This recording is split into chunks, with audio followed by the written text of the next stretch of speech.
Bom dia, boa tarde, boa noite, galera. Sejam bem-vindos ao canal QAB para mais uma aula dentro do mundo agora da medicina legal. Nós estamos dentro do mundo PHTLS, mas eu achei importante fazer uma introdução também sobre a medicina legal aqui dentro. Enfim, hoje nós vamos falar sobre energias de ordem mecânica, tá ok? Se você pegou o bonde andando, é bom você assistir a aula anterior. Então vamos lá. Então, está aqui os tipos de energias de ordem mecânica. Bom, hoje a gente vai falar só sobre lesões perfurantes e as classificações e os tipos, tá ok? Só isso daí já é assunto pra cacete. Enfim, vamos falar sobre os tipos. Os meios mecânicos causadores de dano vão desde armas propriamente ditas, aí aqui ele cita exemplos de punhais, revólveres, soqueiras, armas eventuais, que é uma faca, uma navalha, uma foice, um facão, armas naturais, que é o corpo da pessoa, os dentes, os punhos, os pés, até os mais diversos meios, como máquinas, animais, veículos, quedas, explosões e precipitações. As lesões produzidas por ação mecânica no ser humano podem ter suas repercussões externa ou internamente. A gente já falou sobre dano interno e dano externo. Podem ter como resultado o impacto de um objeto em movimento contra um corpo parado, ou o instrumento encontra-se imóvel e o corpo humano em movimento, que aqui eles chamam de meio ativo e meio passivo. Ou finalmente os dois se acharem em movimento indo um contra o outro, que é a ação mista, uma colisão. Em meios de volume ou de densidade, ela é caracterizada como uma súbita, vamos dizer que é uma super expansão que acontece de forma extremamente rápida, que vai liberar energia. Então a ideia da explosão é basicamente isso. Ela vai liberar uma onda de impacto através dessa expansão extremamente rápida e súbita. Então isso é a ideia de explosão. Deslizamento é um objeto que está com energia potencial. Vocês já estudaram as aulas anteriores, acontece um deslizamento quando tem o quê? Uma energia potencial, aí, por exemplo, desabamento, tombamento. Sempre tem que ter uma conversão de energia potencial em energia cinética, etc. Aí acontece o deslizamento, que ele tem que cair por causa da gravidade. E o contra-choque é um choque contra o outro. Então, beleza, esses são os meios de atuação, as formas mecânicas. Classificação. Como classificação, a gente tem os que a gente está vendo aqui. Os perfurantes, os cortantes, os contundentes, perfuro-cortantes, perfuro-contundentes e corto-contundentes.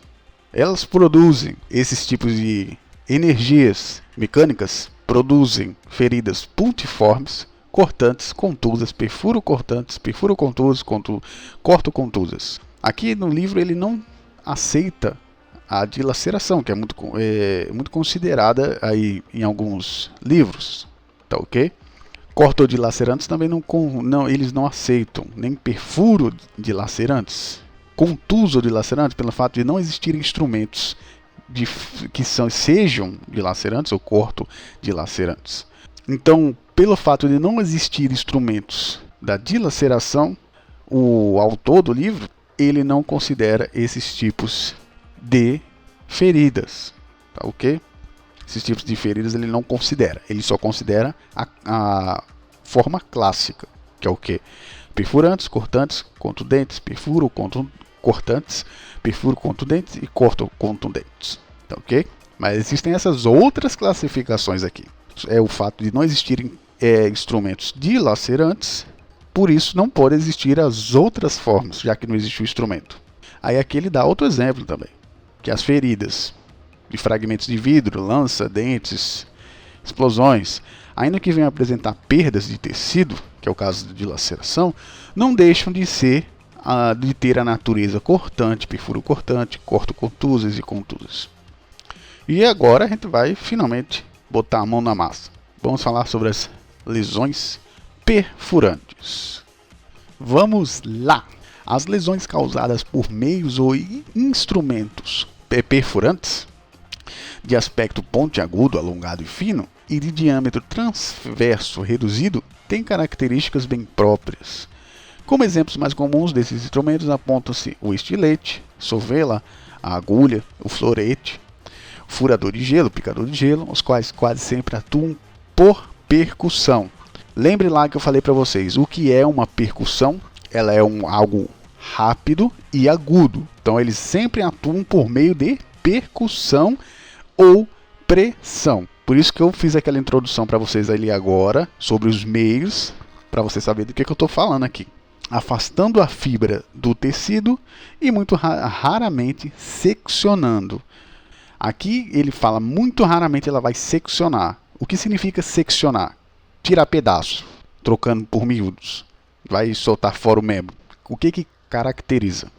Temos aqui o aspecto pontiagudo, tem que ter uma ponta alongada e fina, porque a pressão ela vai ser maior quanto mais fino for o negócio, mais ela exercerá a pressão, porque a área é proporcional à diminuição da área, e tem o diâmetro transverso reduzido. O que é o diâmetro transverso reduzido? É a mesma coisa de eu estar dizendo que a ponta ela vai ser mais fina e vai aumentando. É a mesma coisa. Tem características bem próprias, como essas que eu acabei de falar para vocês. As lesões oriundas desse tipo de ação denominam-se feridas puntiformes ou punctórias, pela exteriorização na forma de ponto. É os pontinhos. Não posso botar aqui, você sabe por quê. Tem característica abertura estreita, são de raro sangramento, de pouca nocividade na superfície, muitas vezes, de certa gravidade. Realmente é muito raro ela seccionar porque ela é pontuda. Então. De pouca nocividade na superfície, às vezes certa gravidade na profundidade. Por isso que um punhal, por exemplo, ele é perigosíssimo pelo fato da estocada. A estocada ela é bastante profunda em face daquele órgão atingido. Por fim, quase sempre de menor diâmetro que o instrumento causador. Isso aqui é algo muito fácil de você descrever, porque o tamanho vai ser sempre menor do que o objeto que foi usado, graças à elasticidade e retratilidade dos tecidos cutâneos. O trajeto dessas feridas é representado por um túnel estreito, que se continua pelo tecido lesado, representando no cadáver por uma linha escura. Porque é pontiagudo o negócio. Então não vai se formar um túnel. Isso aqui é importante. Coisas que dizem que é um objeto perfurante. É o puntiforme. A ideia puntiforme aqui é praticamente impossível ele não ter a lesão puntiforme. Se for realmente um objeto perfurante, você vai perceber isso. Outra coisa, a bolinha que fica, ela é sempre menor ao objeto. Ou seja, não é só porque tem uma bolinha pequenininha que é um objeto pequeno. Ela sempre vai ser pequena, menor do que o objeto. Porque o nosso tecido ele vai tentar diminuir para tentar fechar o buraco. Então existe essa retratilidade que ele está dizendo aqui, dos tecidos cutâneos. O ferimento de saída, quando isso ocorre, realmente é quando ocorre ferimento de saída. É difícil ter um ferimento de saída, mas pode ocorrer. Quando isso ocorre, em geral, mais irregular do que o diâmetro de entrada. Em face do instrumento atuar nessa fase através de sua parte mais afiada. Quando o instrumento perfurante é de meio calibre, aí a gente está falando de um diâmetro grande, médio calibre, a forma das lesões assume aspecto diferente, obedecendo às leis de Phillips e Largue. E vamos saber agora mais o que é isso daqui, essas duas leis. Primeiro, a lei de Phillips. As soluções de continuidade dessas feridas assemelham-se às produzidas por instrumento de 2 gumes ou tomam a aparência de casa de botão. Vamos lá. Aqui ele está dizendo que pode ocorrer o quê? A aparência, por exemplo, um picador de gelo pode parecer que foi uma espada. Vai abrir como se fosse parecido com de 2 gumes por causa do calibre. Ou então vai parecer uma casa de botão. Casa de botão, imagine um botão aberto. E segundo as leis de Phillips, quando essas feridas se mostram na mesma região, onde as linhas de força têm um só sentido, seu maior eixo tem sempre a mesma direção. Aqui ele fala sobre as linhas de força. Por exemplo, as linhas de forças aqui é a mão. Então, para onde a mão está apontando, e se ela tiver um único sentido, essa força que está lá, o eixo sempre vai apontar nessa mesma direção, porque ele vai apontar aonde está exercendo força, a direção de onde está exercendo força. Agora vamos para a lei de Largue. Na confluência de regiões de linhas de forças diferentes, a extremidade da lesão toma o aspecto de ponta de seta, de triângulo ou mesmo de quadrilátero. Aqui, isso é normal de acontecer, essa lei de Lager, quando existe uma força contrária ainda por cima. Aí existe o fenômeno da pele, por exemplo, ela formar uma forma de triângulo ou seta por causa da força maior contrária.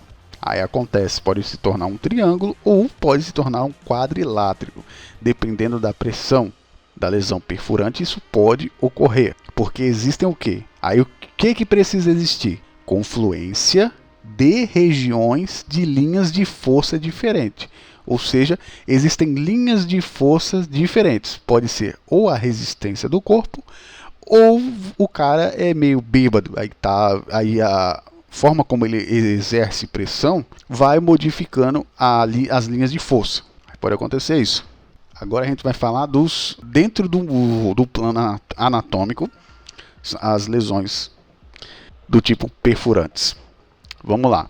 Nós temos no pescoço, no tórax, no abdômen, no membro superior e inferior e na região do butículo, a região glútea. No pescoço a gente tem a linha média, que é no sentido dos músculos ióideos, que eu ainda não falei sobre musculatura, só falei o básico do básico. Mas enfim, a região dos músculos ióideos. Eu vou botar uma imagem aqui para vocês saberem, para ficar mais fácil. Essa parte aqui eu vou botar em imagem, tá certo? Músculos ióideos. Face lateral, no sentido do músculo esternocleidomastoide. Aí a gente já está falando de uma parte mais do osso mastóide, essa parte mais externa do osso mastóide. Aí a gente tem a face posterior, que é no sentido do músculo do trapézio. Aí a gente já vê que é um pouquinho mais para trás.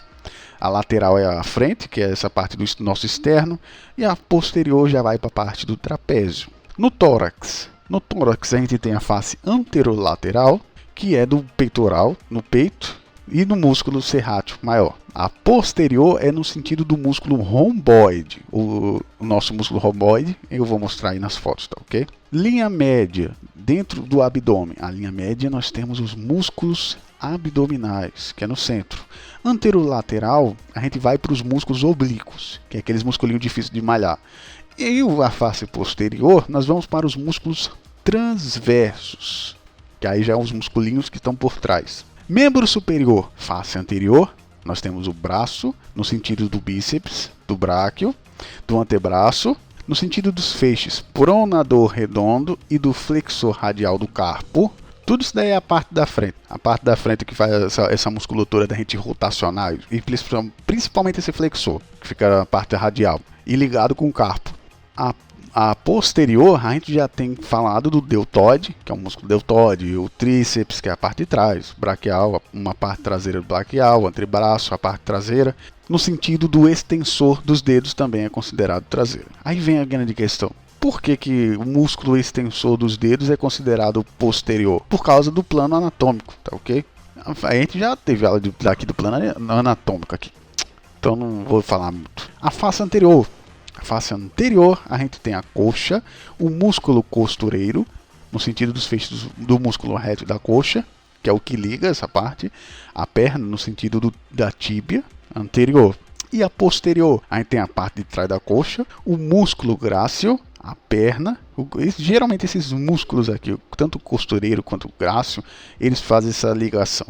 A perna, no sentido dos feixes do músculo gastrocinêmico, e na região butículo, região glútea. No sentido dos feixes do músculo glúteo máximo, somente no vivo esses ferimentos tomam tais direções em virtude da elasticidade e da retratilidade dos tecidos. Então tá aí uma coisa importante, somente nos vivos os ferimentos têm essas direções, tomam tais direções por causa da elasticidade e da própria retratilidade dos tecidos.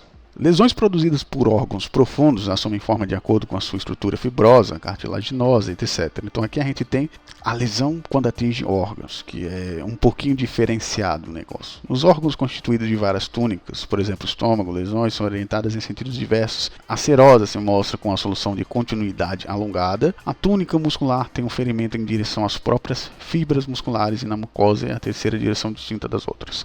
Vamos chamar essa serosa aqui de revestimentozinho. uma pelezinha, vamos dizer que essa é uma espécie de pelezinha que vai se alongar, e a túnica muscular ela vai apontar para o ferimento vai apontar para a fibra, para dentro da fibra, e na mucosa ela pode tomar outra direção, que é se já tiver um buraco lá, vamos dizer que essa mucosa é um outro buraco.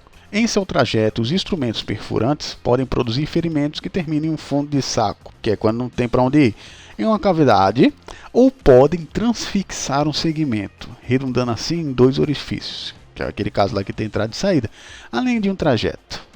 O orifício de entrada, como já se disse, tem formato de ponto, de reduzidas dimensões e pouco sangrante.